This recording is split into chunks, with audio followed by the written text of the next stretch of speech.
Welcome to how to plan a science lesson using books and applying science resources for your homeschooling curriculum. Today we'll be reviewing the steps to planning using our 5-step planning system and the MEL Chemistry Science Kit.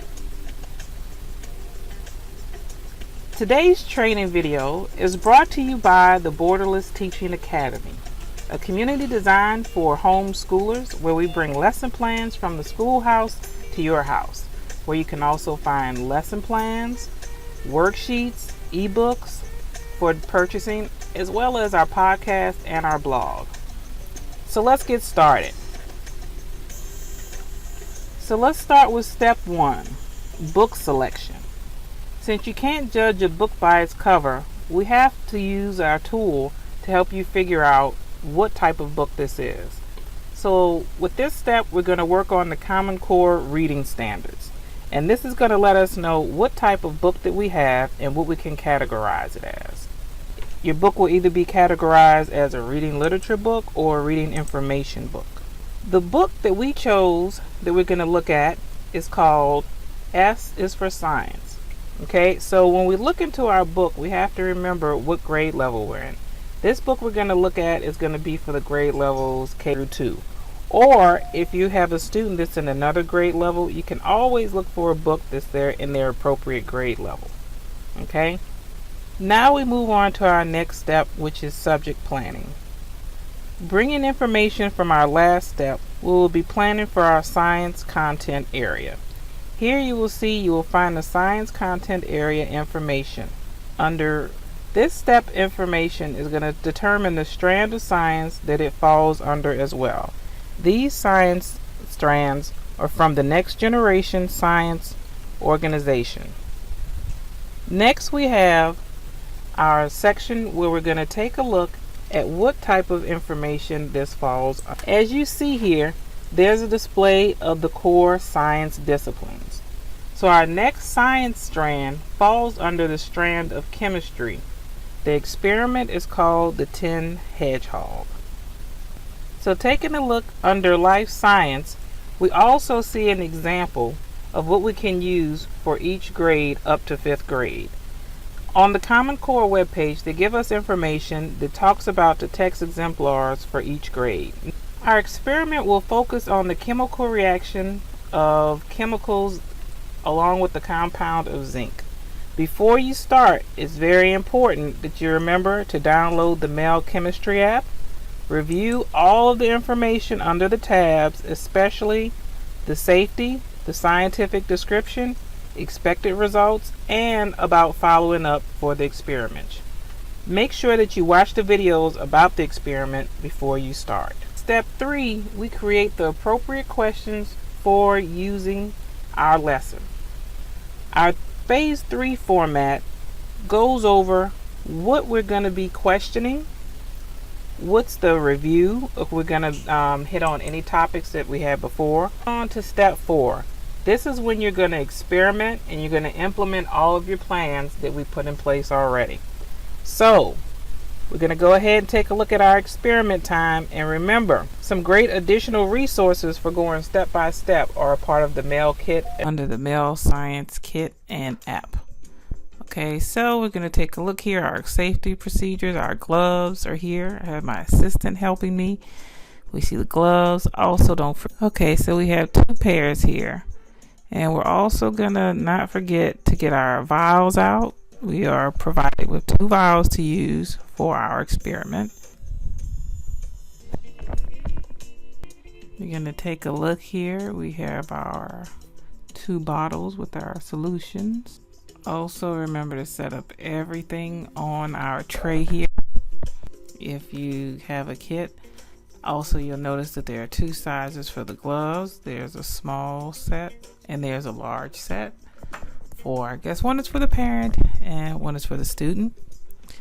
Once you gather your materials in your bottles, it's important that you put everything together and set up everything.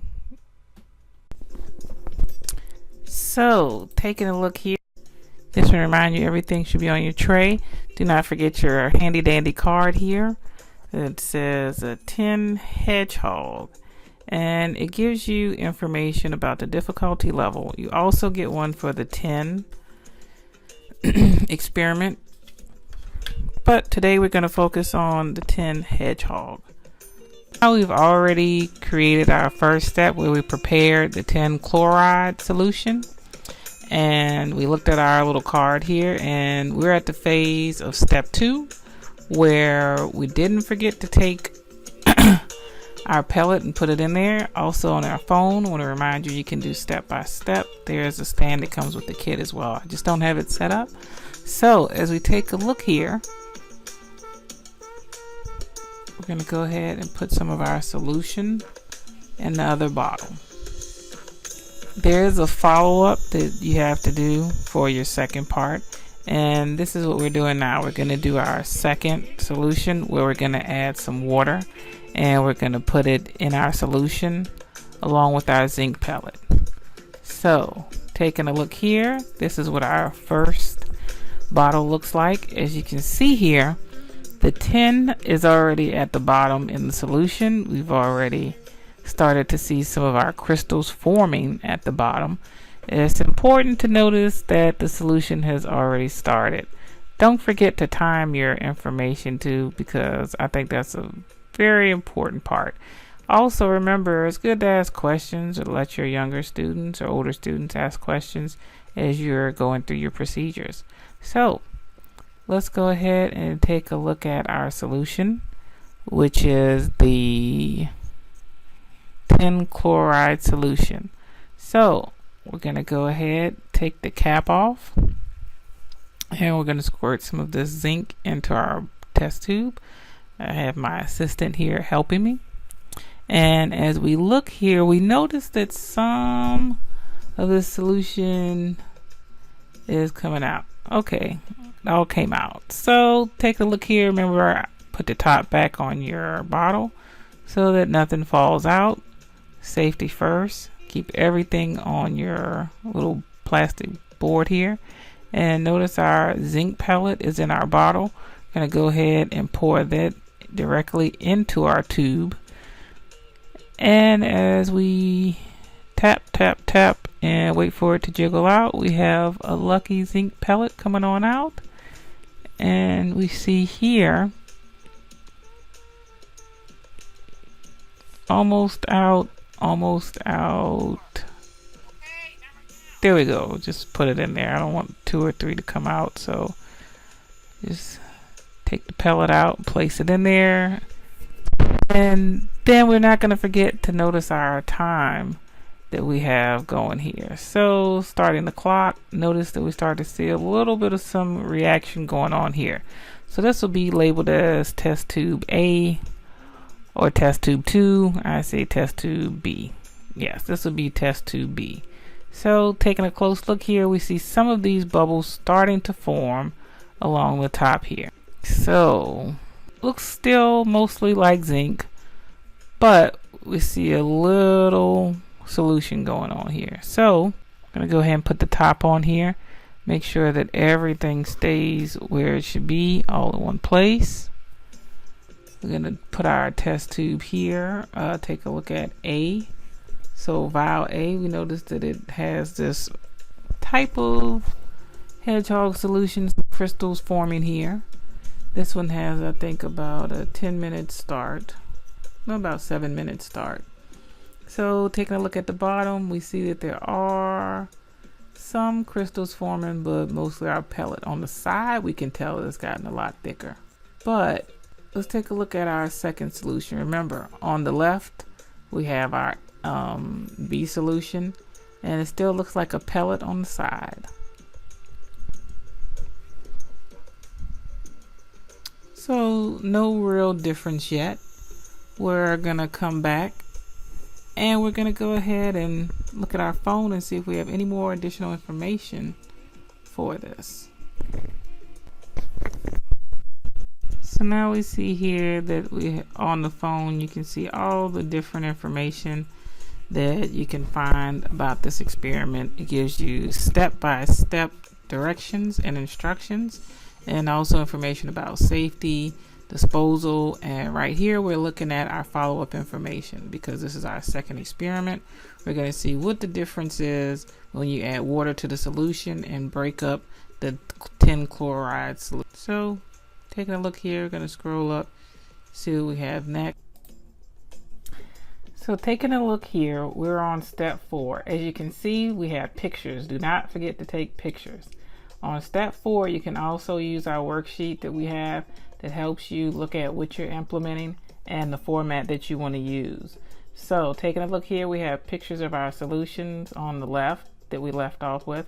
Then on the right, then you see over time the solution got thicker. We did get our hedgehogs, and on solution B that it did separate. Okay, so remember, do not forget, it's very important to take your pictures because it helps us to know what our results are.